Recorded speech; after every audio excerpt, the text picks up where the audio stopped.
অজ্ঞান পার্টি এই ছেলেটিকে অজ্ঞান করে তার মোবাইল, টাকা পয়সা ও তার অটোরিক্সা নিয়ে যায়। ঘটনাটি ঘটে সোনারগাঁ থানা কাশপুর বালুর মাঠ বাস টার্মিনালে। এই ছেলেটিকে দেখা যায় সে মাটিতে গড়াগড়ি খাচ্ছে।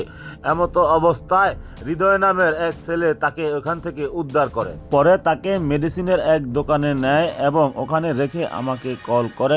আমি এসে তাকে লেবুর রস খাওয়িয়ে এবং মোটামুটিভাবে তার বাসার ঠিকানা নেই এবং তার বাবার সাথে কথা বলে আমরা তাকে নিয়ে ঢাকা মেডিকেলের উদ্দেশ্যে রওনা দিলাম। তাকে আমরা যখন গাড়িতে করে নেই তখন তার জ্ঞান ছিল না। তাকে আমরা 2-3 জন ধরে গাড়িতে করে নিয়ে যাচ্ছি রাস্তায়। পরে তার বাবাকে আবারও আমরা কল করি। পরে তার বাবার সাথে সাথে আসে এবং তাকে দেখে। আপনি কি?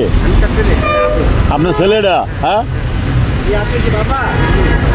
এই পর্যন্ত কতগুলো ফোন দিলাম আপনার? আপনি একটা ফোন দিলেন আমারে? ভাই আমি ফোন দিয়ে এই দেখেন এই যে নাম্বার আমি ফোন দিয়েছি এই নাম্বারটা।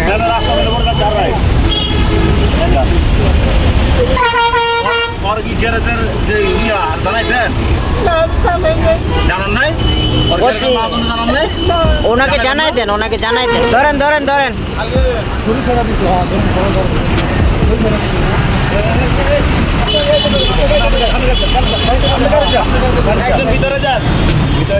আমরা তখন যাত্রাবাড়ি। পরে তার বাবা ও মাকে আমরা আরেকটি সিএনজি গাড়ি করে সেই গাড়িতে উঠিয়ে দেই এবং বলি তাকে নিয়ে এখনই ঢাকা মেডিকেল জরুরি বিভাগে সরাসরি ভর্তি করেন। ছেলেটির বাবা আমাদেরকে জানালো যে সে ঢাকা মেডিকেলের জরুরি বিভাগে ভর্তি আছে, এখনো তার জ্ঞান ফিরেনি। আসলে কি হয়েছিল তার সাথে, কেনই বা সে জ্ঞান হারালো?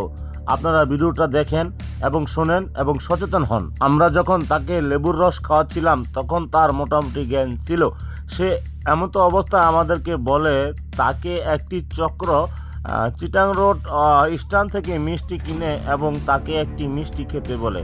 আর সেই মিষ্টি খাওয়ার পর তাকে নিয়ে বিভিন্ন জায়গায় ঘোরাঘুরি করছে।